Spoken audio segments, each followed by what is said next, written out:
Hello, how you doing, bud? Sitting in drive-through waiting for a birthday cake. Makes no sense to me.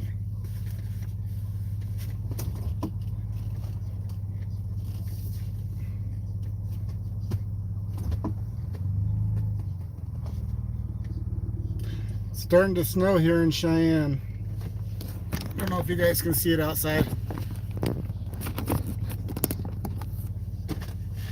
So did your transmission go out? Is that what you said in that last post?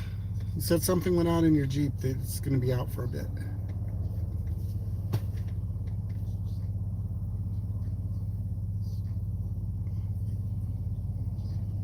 75, that must be nice. It is 40 here. Gotta love the snow.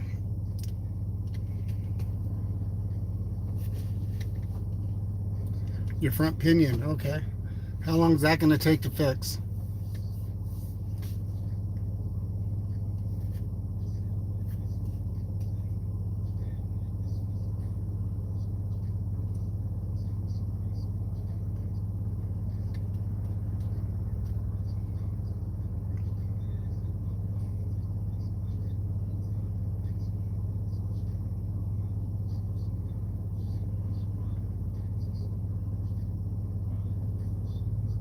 Nice. Yeah, I'm looking for I have an exhaust manifold leak, so I'm going to be fixing that. I'll probably order it today. Next weekend, not this coming weekend, but next weekend, it should be in the 60s, 70s. So maybe I can take Saturday or Sunday and whip that out in the garage too. How much did yours run?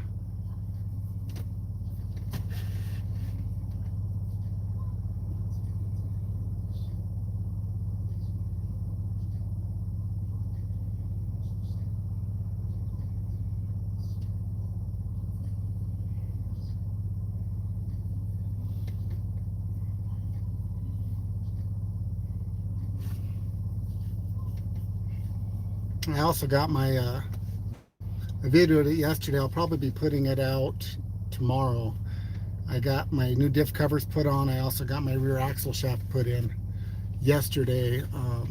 Everything looks good. Everything feels good on it. So $50, not bad. $50 isn't bad. I was gonna go with the what was it? The oh crud, I forgot. Instead of the exhaust manifold, I was gonna do the high performance ones, but my mechanic said that it goes through too many plugs and stuff, so I decided I'm just going to stay with the stock manifold.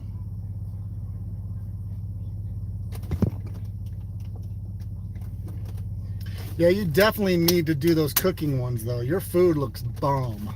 Maybe it's just because I've been on quarantine and I'm sick and tired of eating at home. I think it'd be pretty cool though if you went and did a little bit of like the four-wheeling thing, like mix it in with the cooking program, but have it mainly like building the menu up. All right, this is what I went shopping for on this kind of a budget, maybe things like that. I think it'd be an awesome idea.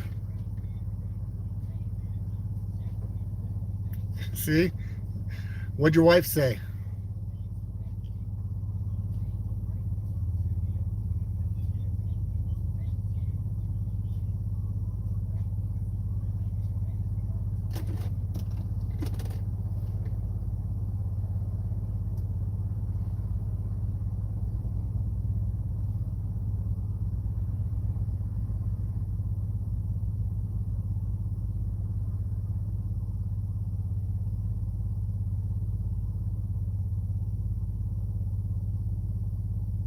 Yeah, there used to be a.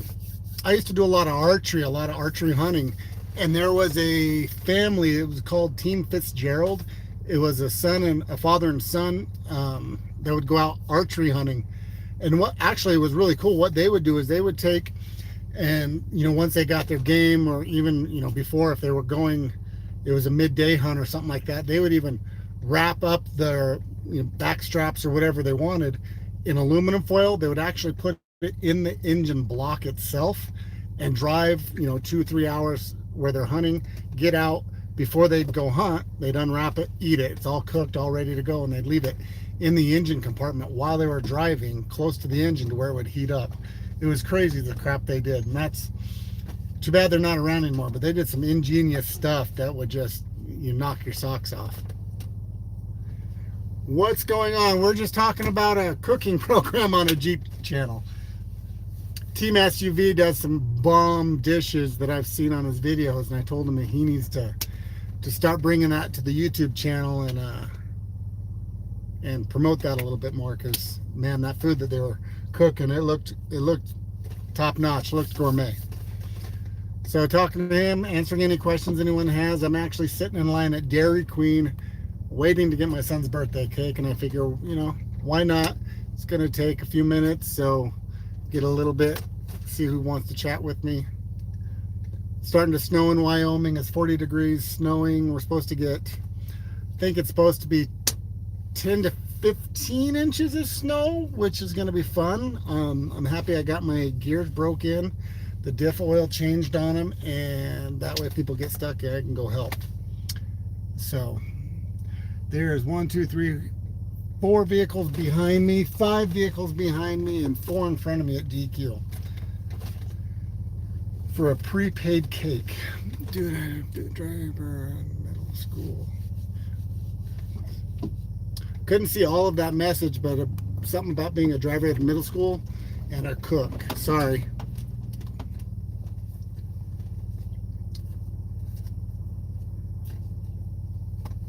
I don't know how I can see it again either. Oh, let me look here. One sec. Here, I got it. Ooh, A&W. Dude, you need to try their cheese curds.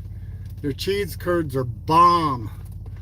That and a big root beer float, but don't have the float. Have it blended so it's a root beer freeze. Even better. That's what I like. Root beer freeze and cheese curds. Breakfast and exhaust manifold.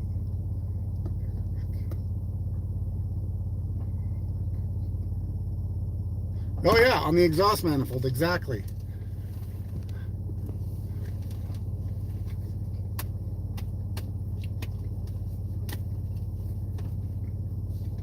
Yeah, Team SUV, I think that'd be a great idea. Just, you know, something simple, something inexpensive, something that you could bring to the channel that would be all its own playlist. I think it'd be something cool that people would tune in for. Then you're actually opening up your YouTube channel to a different niche rather than just four-wheeling. It's also that cooking aspect of it, and the people could relate that. They could do it for a backyard barbecue. They could do it just for something simple at their house even. Hey, that looks like a good dish. I want to try it out.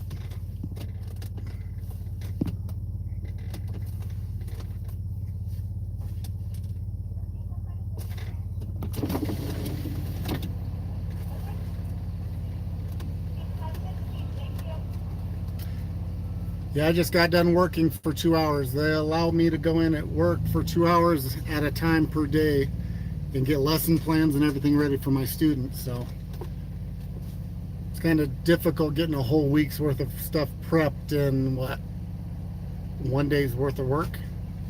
A little difficult.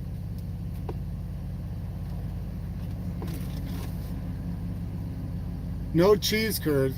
Canada? Yeah, the root beer's amazing. Let me see here.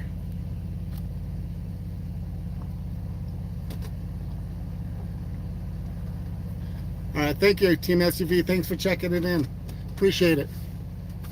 Send some people your way too.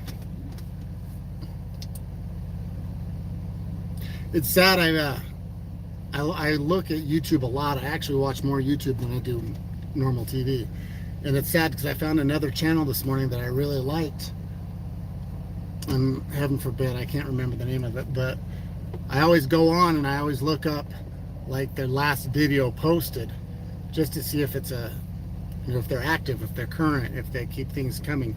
And this individual, like I said, they were really active, 2 years ago, or even a year ago, but then it just stopped after the Jeep challenge of what's your Jeep story.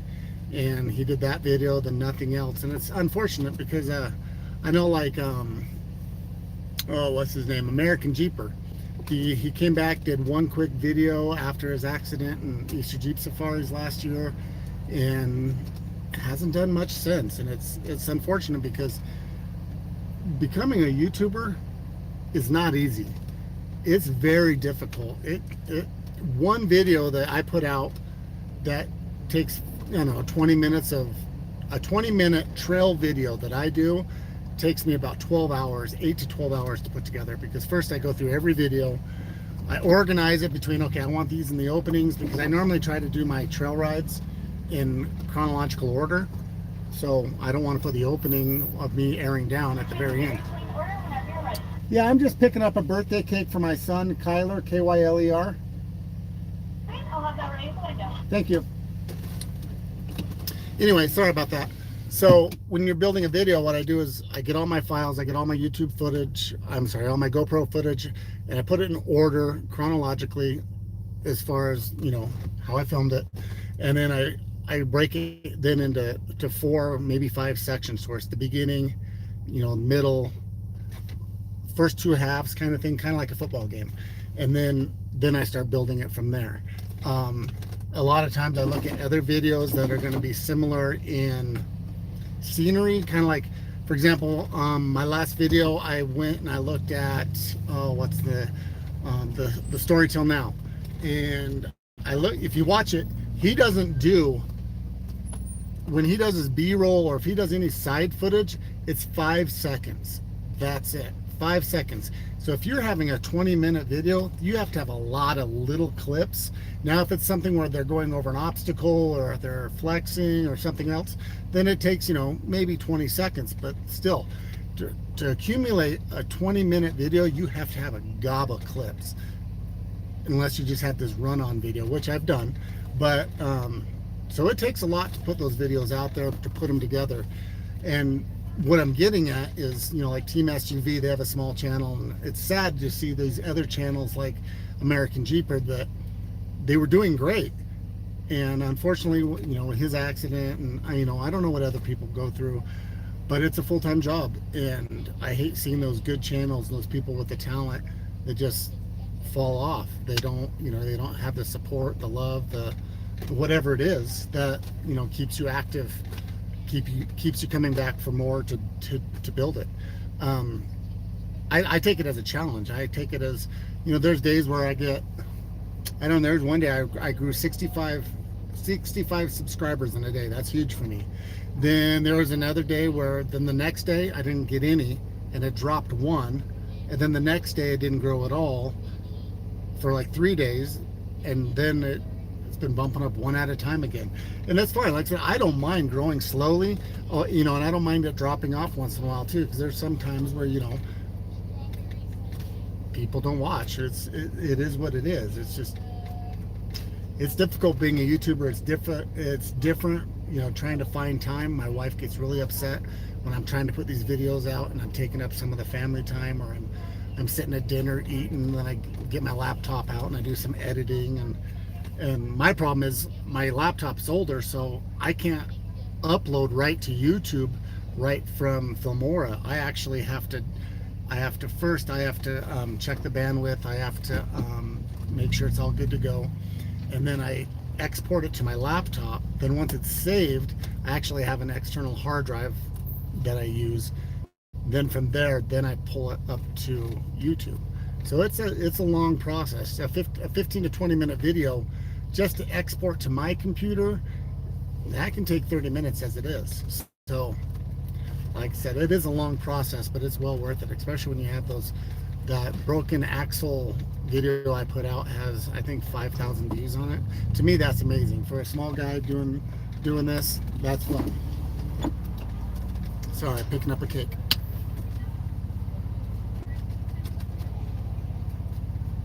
Any questions, shoot me a question. I'm driving right now. I'm on the drive-through, but if you have anything, I'll try to answer it. No cheese curds in Canada. Canadians are crazy if you don't have cheese curds. I'd say that's un-American, but you're not in America, so that's fine.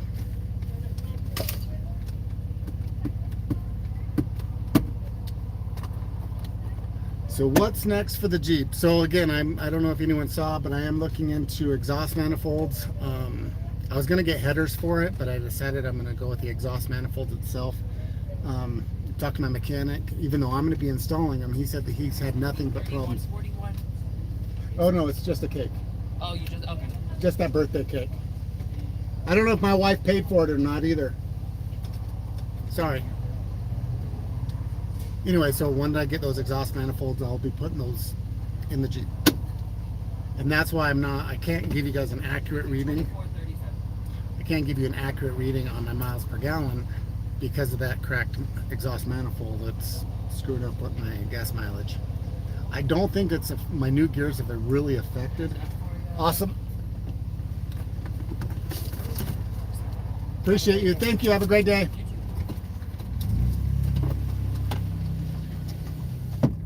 So yeah, I'm going to be ordering those. I got to figure out the price. Like I said this morning, I was leaning more towards the headers rather than the exhaust manifold. But I did stop in at my shop before going into work, talk to the mechanic, and he's like, no. He's gone through so many plugs and different things like that he's had a hell of a time with headers. So I'm going to keep with his recommendation. I'm going to do the work. Finally, guys get to see me turn a wrench. Excuse me. And little indigestion, sorry. Hopefully within the next 2 weeks I'll have those, get them put in. You guys can have that video. And I'll be putting together a video by Saturday on my new axle shafts that I put in on the rear, my new diff covers, and everything looks good. The oil that came out of the differentials looked great. Just a little bit of a little bit of gear dust, but that's normal. So it is definitely coming down in what? Now what's time? Where do I gotta go?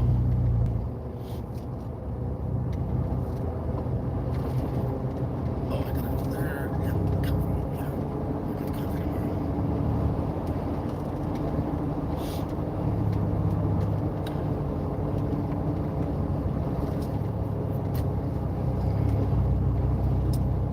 So if you have any questions, holler. Let me know. I'll try to look at it while I'm driving safely here. Don't want to get in a wreck. Last time I went live, I had music playing, and YouTube dinged the crap out of me for copyrights. I don't know why. I mean, yeah, I was singing. I mean, there were songs, but I was singing along with it. Not like my voice can be copyrighted, but it is what it is. So I would be playing.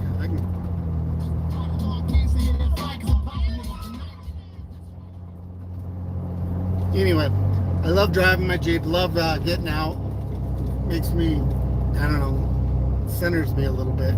Getting out, being free in the Jeep, even if it's driving around town. Team, I met up Creek a few months ago. Yeah, I saw those Rosh Creek videos. That looked fun. I'll tell you what, I'm not too envious of a lot of places in the country because there's so many different things in America to go four-wheeling at. But I'm assuming that Rosh Creek is in Canada. Wow, I'll tell you what, there's some different places, like on Storytell Now, they have some amazing trails out that way, and the water crossings and the flooded trails, and it's amazing. I would love to have that plethora of four-wheeling. Is that in Pennsylvania? I thought. Oh, someone else was in Canada. That's right. Someone was at NW in Canada, and they had no cheese curds. I'm sorry, my mistake. Yeah, Pennsylvania. I haven't. You know, I went last summer. I went from Wyoming to North Carolina.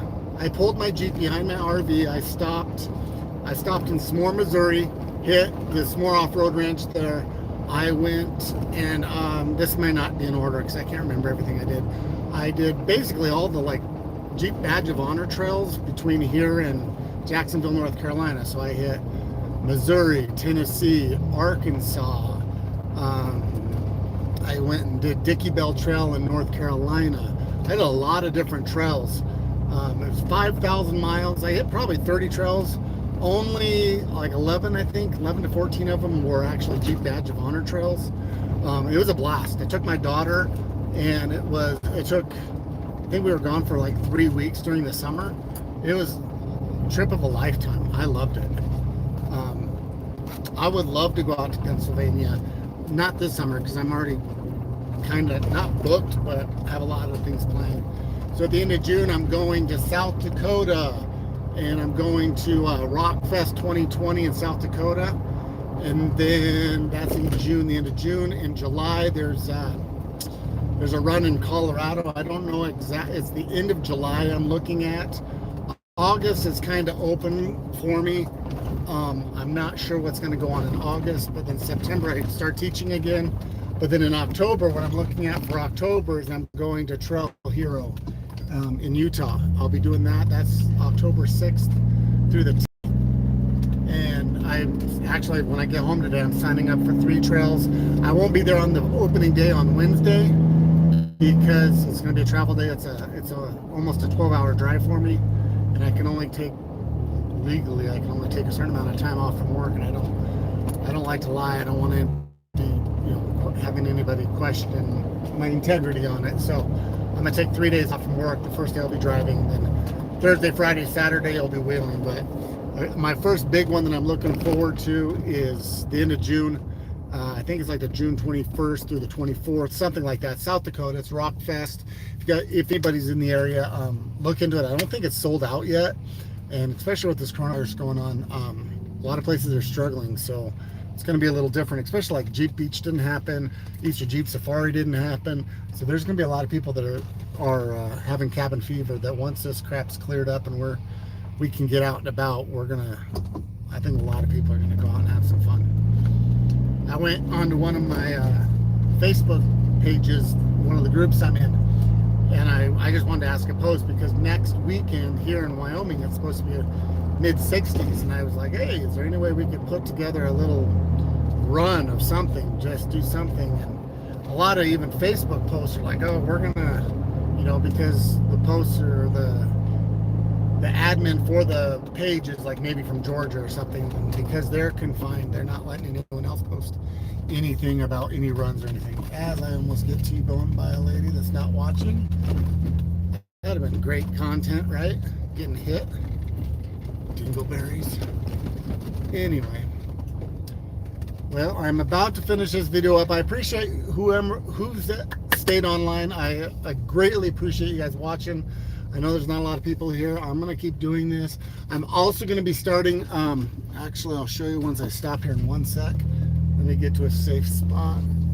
It's funny, I love driving a Jeep, and I like it because people look at you differently, and they could call you an asshole, they could look at you differently that way, but I like it because my Jeep is a nice looking Jeep. There's better out there, I know that, and that's the thing. People get so tied up. I'm gonna get on the soapbox real quick. People get so tied up on, you need 40s, you need 37s, you need this, you need that, you need top of the line, you need Metal Cloak, or and I'm nothing against Metal Cloak, nothing against Best Top, nothing against 40s, nothing against Nitto Trail Grappler, whatever it is, nothing against any of that.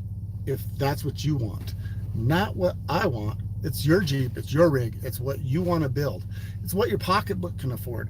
I talked to my mechanic the other day, Sean, yesterday when he was doing my work on my Jeep. He said, Steve, you're exactly right. His Jeep, he got most of the parts for hand-me-down or leftover that was laying around the shop that he's just building it as he goes. It's what we can afford. We don't have, well, I don't have sponsors. I have a couple little things, but it's nothing that I can build a Jeep off of. I'm not gonna bash any YouTuber, any company out there that is making money and making a living off of their YouTube channels. But to sit here and say, you have to have this or you have to have that, no, not at all.